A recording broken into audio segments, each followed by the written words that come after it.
네, 이번에는 사고 원인과 관련해서 전문가와 함께 자세한 이야기 나눠보겠습니다. 한국해양대학교 공기령 교수 전화로 연결돼 있습니다. 네, 교수님 나와 계시죠? 예, 안녕하십니까. 공일령입니다. 네, 앞서 계속 전해드렸습니다만 매우 이례적인 사고였다는 평가가 많습니다. 일단 해경은 사고 원인을 운항 과실로 보고 있는데 교수님 어떻게 보고 계십니까?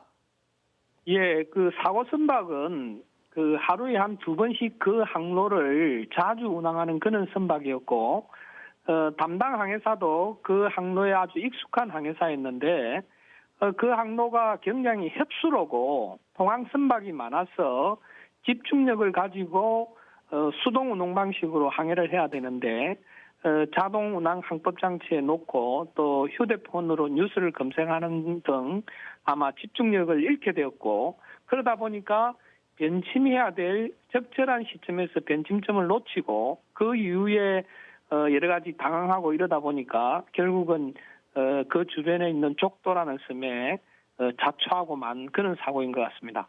이 사고가 난 해역이 항로 폭이 좁은 협수로였거든요.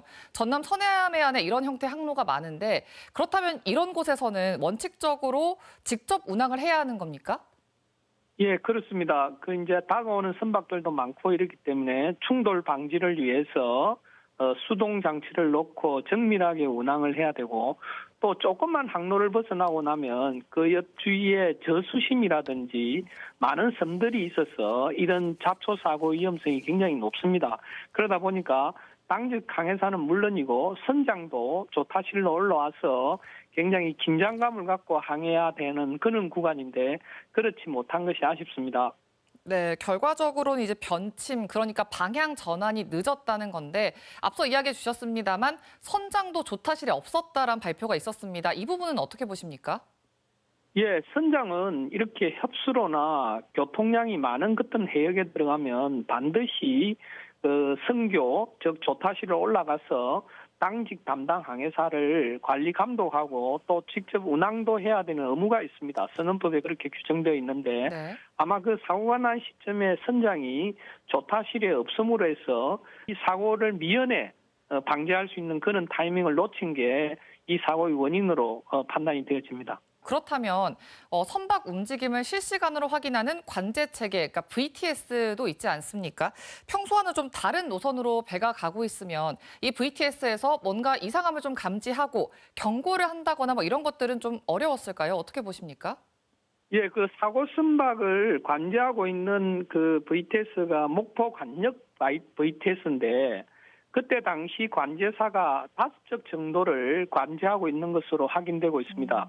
그런데 이 사고 선박이 항로를 벗어나서 자초할 때까지 이 VTS에서 제대로 감지를 못했다는 것은 VTS 그 담당자도 아마 경계심을 늦추고 제대로 집중하지 못한 그런 것 같습니다. 그래서 앞서 말씀드린 당직 항해사의 경계 소홀, 그리고 그 관련 관제사도 이게 제대로 집중하지 못한 것, 또 선장이 자기의 책무를 다하지 못한 이런 것들이 복합적으로 이루어져서 결국 사고로 연결되어서 참 안타까운 심정입니다.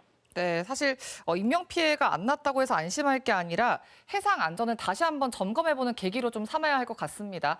그런데 그래도 초기 대응이나 대피는 굉장히 잘 이루어진 것 같습니다. 사고 3시간여 만에 모두 구조됐는데 이 부분은 잘 이루어졌다고 보십니까? 예, 우리가 그 2014년도 세월호 사고 이후로 이는 연안에서 이 대형 여객선 사고에 대해서 많은 훈련과 교육을 현재까지 이루어졌습니다마는 사고를 낸 부분에 대해서는 굉장히 그 책임을 져야 될 부분이고 그렇지만 사고 이후에 적절한 초기 대응으로 승객들을 안전하게 대피시키고 또 사고 선박도 적절한 타이밍에 또 그 부두로 움직이고 이런 것들은 잘 대응이 이루어졌다고 생각되어집니다. 그러나 무엇보다도 사고 예방이 제일 중요하기 때문에 이런 부분을 위해서 좀 더 교육과 훈련이 더 강화되어야 될 것으로 판단이 되어집니다. 네, 교육과 훈련이 더 필요하다라고 하셨는데 혹시 이번 사고처럼 부주의로 인한 선박 사고가 좀 자주 일어나는 편입니까?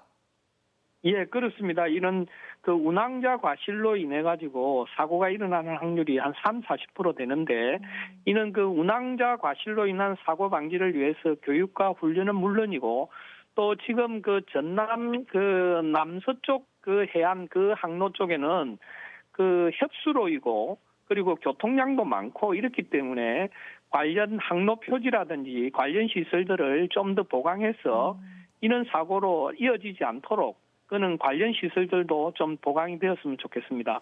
네, 재발 방지를 위해 필요한 대목까지 잘 짚어주셨습니다. 같은 사고 일어나지 않도록 명확하게 좀 책임 소재를 밝히고 또 필요한 대책 마련해야 할 걸로 보입니다. 오늘 이야기 여기까지 듣겠습니다. 고맙습니다. 예, 감사합니다. 네, 지금까지 한국해양대 공기령 교수와 함께했습니다.